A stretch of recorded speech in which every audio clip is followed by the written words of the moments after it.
दोस्तों, स्वागत है आपका।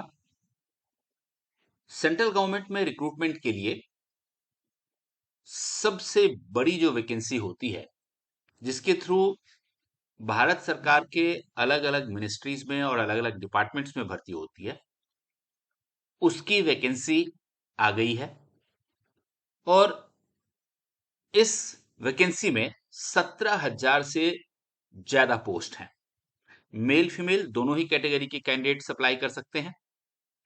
तो देखते हैं कि ये जो सबसे बड़ी वैकेंसी आई है, उसकी खास बातें क्या हैं। ये देखिए, शुरुआत करते हैं एज लिमिट से। और एज लिमिट के बारे में कहा गया है कि एज लिमिट, चूंकि बहुत सारे पोस्ट हैं, अलग अलग पोस्ट हैं, तो कई पोस्ट ऐसे हैं जहां पर में 18 से 27 साल की एज लिमिट है। कई पोस्ट ऐसे हैं जहां पर 20 से 30 साल की एज लिमिट लिखी हुई है। कई केसेस में 18 साल से 30 साल के कैंडिडेट अप्लाई कर पाएंगे। और कई के ऐसे पोस्ट हैं जिसमें 18 से 32 साल के कैंडिडेट अप्लाई कर पाएंगे। अब यहां आप देख सकते हैं कि इसका मतलब यह है कि किस साल से किस साल के बीच में आपका डेट ऑफ बर्थ होना चाहिए। अब ये जो प्राय 18 साल से 32 साल तक का एज ग्रुप दिया हुआ है, इसमें इन्होंने अपर एज में रिलैक्सेशन भी दिया है। और ये है एज रिलैक्सेशन, देखिए, SC ST के लिए 5 साल, ओबीसी के लिए 3 साल, पीडब्ल्यूडी जो अनरिजर्व्ड कैटेगरी के होंगे उनके लिए 10 साल, पीडब्ल्यूडी ओबीसी के लिए 13 ईयर्स, पीडब्ल्यूडी SC ST के लिए 15 साल की छूट है। और एक्स सर्विसमैन कैंडिडेट्स जितने होंगे उनकी मिलिट्री सर्विस को माइनस करने के बाद 3 साल और जोड़ करके छूट दी जाएगी। तो ये एज में रिलैक्सेशन की बात हो गई। अब हम बात कर लेते हैं कि इन सभी पोस्टों के लिए जरूरी क्वालिफिकेशंस क्या होंगी। देखिए, जब हम क्वालिफिकेशन की बात कर रहे हैं तो एक खास बात यह है कि एक पोस्ट है इनका जूनियर स्टैटिस्टिकल ऑफिसर का। जूनियर स्टैटिस्टिकल ऑफिसर के लिए अगर आप अप्लाई करते हैं तो आपके पास बैचलर की डिग्री होनी चाहिए और ग्रेजुएशन में आपका 60 मार्क्स होना चाहिए। और साथ में 12th स्टैंडर्ड तक आपने मैथमेटिक्स जरूर पढ़ी होनी चाहिए। अगला जो पोस्ट है वो स्टैटिस्टिकल इन्वेस्टिगेटर ग्रेड 2 का है। और चूंकि ये स्पेशलाइज्ड पोस्ट्स होती हैं, इसलिए इनका क्वालिफिकेशन भी थोड़ा डिफरेंट होता है। बैचलर डिग्री तो आपको होना ही चाहिए, साथ में आपने ग्रेजुएशन के लेवल पे स्टैटिस्टिक्स जरूर पढ़ी हो। ये एक इंपॉर्टेंट क्वालिफिकेशन है स्टैटिस्टिकल इन्वेस्टिगेटर ग्रेड 2 के पोस्ट के लिए। इसके बाद एक पोस्ट है research assistant in national human right commission. मैं ये स्पेशल पोस्ट की बात कर रहा हूं, इसलिए धैर्य के साथ मेरी बात सुनिएगा। इसके अलावा बहुत सारे पोस्ट हैं और बड़े पॉपुलर पोस्ट हैं जिसकी चर्चा हम लोग करेंगे।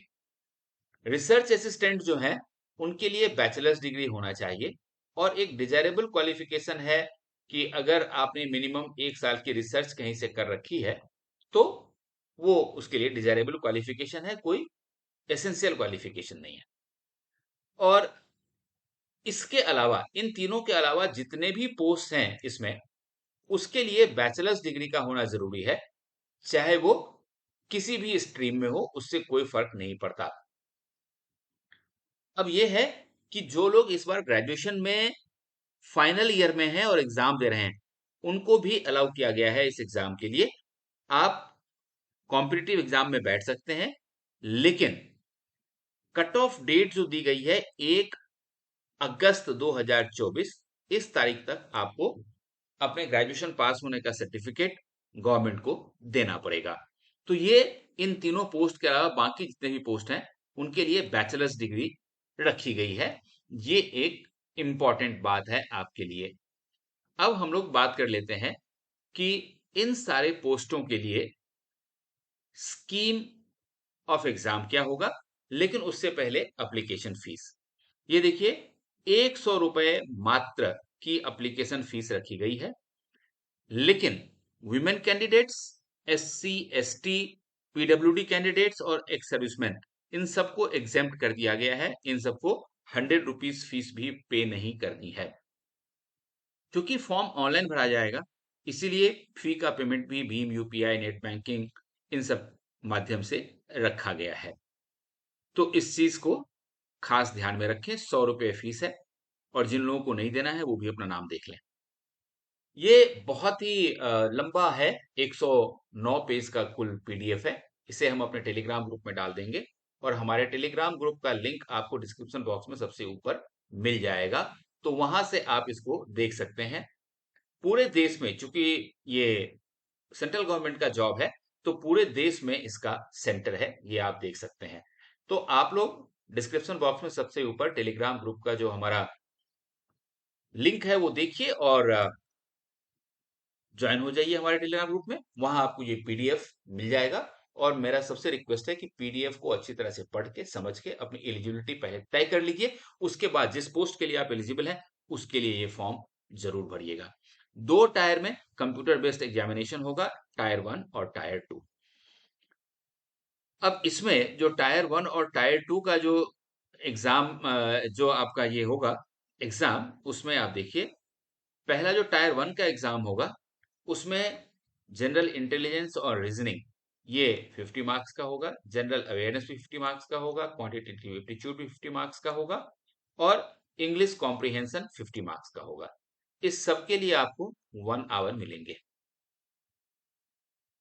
अब यहां पर मैं ये सारा ऑब्जेक्टिव मल्टीपल चॉइस क्वेश्चन होगा, ये ध्यान रखिएगा। 0.50 का नेगेटिव मार्किंग भी होगा अगर आपका आंसर गलत होता है।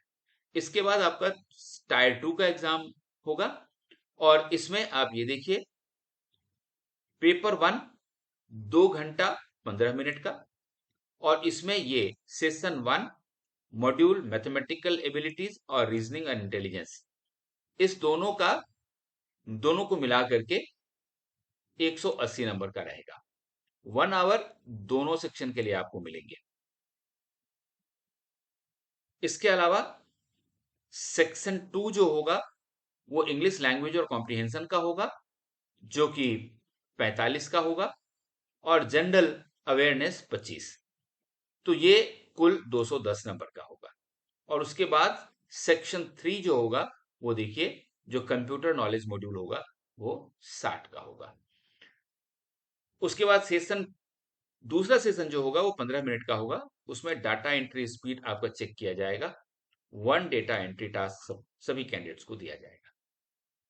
और पेपर 2 जो स्टैटिस्टिक्स वाला होगा, ये सबके लिए नहीं है। जिनके लिए स्टैटिस्टिक्स जरूरी है उनके लिए है। उनके लिए ये 100 इंटू 2 200 मार्क्स का एग्जाम होगा। तो और टायर 2 के बारे में ये कहा गया है कि tyre 2 will include conducting of paper 1 and paper 2 in separate shift. Paper 1 और पेपर 2 अलग अलग शिफ्ट में लिया जाएगा। Paper 1 is compulsory for all post. Paper 1 जो है, ये सभी पोस्टों के लिए कंपलसरी है, ये सब लोग ध्यान रखें। इसके बाद तो डिटेल दी गई है, जो आप हमारे टेलीग्राम ग्रुप में देख सकते हैं। अब मैं आपको बता दूं कि ये जो सारा पोस्ट है, ये कहां से निकला है। तो ये देखिए, स्टाफ सिलेक्शन कमीशन की तरफ से निकला हुआ है, गवर्नमेंट ऑफ इंडिया। और पॉपुलरली इस एग्जाम को SSC CGL, combined graduate level examination कहते हैं। तो ये उसकी वैकेंसी है। और ये मैं आपको दिखा देता हूं कि जब आप इसको खोलते हैं, तो नोटिस बोर्ड के ऊपर सबसे पहले, यहां जब लेफ्ट हैंड साइड में देखेंगे, तो notice of combined graduate level examination 2024, ये वाला पीडीएफ आपका खुल जाता है। एक बार मैं खोल के आपको दिखा देता हूं। ये देखिए, ये वाला खुल गया। तो ये वाला जो है पेज है, और यही पीडीएफ है जो मैं आपको दिखा रहा हूं। इसका मतलब ये है कि ये पीडीएफ बिल्कुल ओरिजिनल एंड ऑथेंटिक है। बात कर लेते हैं कि पोस्ट के जो डिटेल्स हैं उसके बारे में। जैसा मैंने आपको बताया कि ये government of India, ministry of personnel public grievances, pension and department personal and training की तरफ से आया है। एसएससी इसका एग्जाम कंडक्ट करती है। और इसको CGL combined graduate level examination 2024 कहते हैं। अब इसके जो इंपॉर्टेंट डेट्स हैं वो सबसे पहले देख लेते हैं। 24 जून से फॉर्म भरे जाने शुरू हो चुके हैं और लास्ट डेट जो है वो 24 जुलाई है, ये आप देख सकते हैं यहाँ पे। Last date and time for making online fee payment 25/7 है, 25/7 तक आप फी पे कर पाएंगे। अगर कोई करेक्शन रिक्वायर्ड है तो उसके लिए 10/8 से लेकर के 11/8 तक ये वाला टाइम आपको मिलेगा, जिसमें कि आप ऑनलाइन पेमेंट में अगर कुछ गड़बड़ी हुई है तो वो भी आप ठीक कर पाएंगे। इसके अलावा टायर 1 का जो एग्जाम होगा वो सितंबर अक्टूबर 2024 में होगा और tentative schedule for tyre 2 examination जो है वो दिसंबर 2024 का है। तो ये एग्जामिनेशन शेड्यूल है। अब बात कर लेते हैं कौन कौन सी पोस्ट है जिसके लिए ये एग्जाम होना है। तो सबसे पहले तो ये देखिए, असिस्टेंट सेक्शन ऑफिसर का पोस्ट है। ये अलग अलग डिपार्टमेंट में है, ये ग्रुप बी है। यहाँ एज लिमिट दिया हुआ है, देखिए 20 से 30 साल। ऐसे ही assistant section officer intelligence bureau में, assistant section officer ministry of railways में, assistant section officer ministry of external affair में, assistant section officer air force headquarters में, assistant section officer ministry of electronics and information technology में, assistant section officer दूसरे ministries में, दूसरे departments में जो government of India की होते हैं। ये सारे पोस्ट ग्रुप बी के पोस्ट हैं। यहाँ एज आप देख सकते हैं कि किस एज ग्रुप के सामने कौन सा एज ग्रुप फिट बैठता है। इसके अलावा जो पोस्ट है वो देखिए, इंस्पेक्टर ऑफ इनकम टैक्स, ये ग्रुप सी का पोस्ट है। 18 से 30 साल की एज ग्रुप होनी चाहिए। इंस्पेक्टर सेंट्रल एक्साइज और इंस्पेक्टर प्रिवेंटिव ऑफिसर, ये सीबीआईसी की पोस्ट है, ग्रुप बी की पोस्ट है ये। इसके अलावा इंस्पेक्टर एग्जामिनर, ये भी सीबीआईसी में आता है और ग्रुप बी का पोस्ट है। Assistant enforcement officer, directorate of enforcement, department of revenue में आता है, ग्रुप बी का पोस्ट है। Sub inspector CBI, group B का पोस्ट है। इंस्पेक्टर पोस्ट, ये department of post ministry of communication में आता है, ग्रुप बी का पोस्ट है।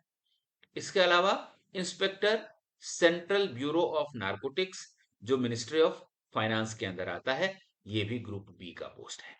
तो इतने सारे पोस्ट हैं और इसके अलावा 3 पोस्ट जो मैंने आपको पहले दिखाया था। अब पे स्केल देख लेते हैं। पे स्केल देखिए, लेवल 6 वाले जो हैं, जिसका बेसिक पे 35,400 से 1,12,400 का होता है, ये लेवल असिस्टेंट सेक्शन ऑफिसर का है, चाहे वो किसी भी डिपार्टमेंट में है, ग्रुप बी का पोस्ट है। इसके अलावा एग्जीक्यूटिव असिस्टेंट का, रिसर्च असिस्टेंट जो एनएचआरसी में जिसकी भर्ती होगी, divisional accountant, sub inspector national investigation agency में, sub inspector ministry of home affairs narcotic control bureau में, जूनियर स्टैटिस्टिकल ऑफिसर, ये सारी चूंकि ग्रुप बी के पोस्ट हैं इसलिए इनका पे लेवल 6 है। और इसके अलावा जो हैं वो पे लेवल 5 के हैं, जिसका बेसिक पे 29,200 से शुरू करके 92,300 तक का है। ये सारे पोस्ट ग्रुप सी के हैं, जिसमें आता है ऑडिटर का पोस्ट, अकाउंटेंट का पोस्ट और अलग अलग डिपार्टमेंट में ऑडिटर और अकाउंटेंट के पोस्ट आते हैं, ये ग्रुप सी में आते हैं।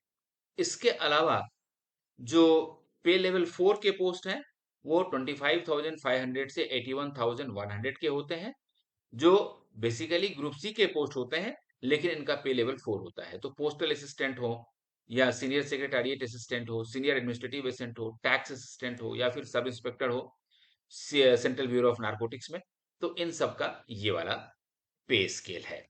तो दोस्तों, आज हमने भारत सरकार के सबसे बड़े रिक्रूटमेंट ड्राइव के बारे में बात की, जिसकी वैकेंसी आई हुई है। आप लोग अपनी एलिजिबिलिटी तय करें और इस फॉर्म को जरूर भरें। All the very best.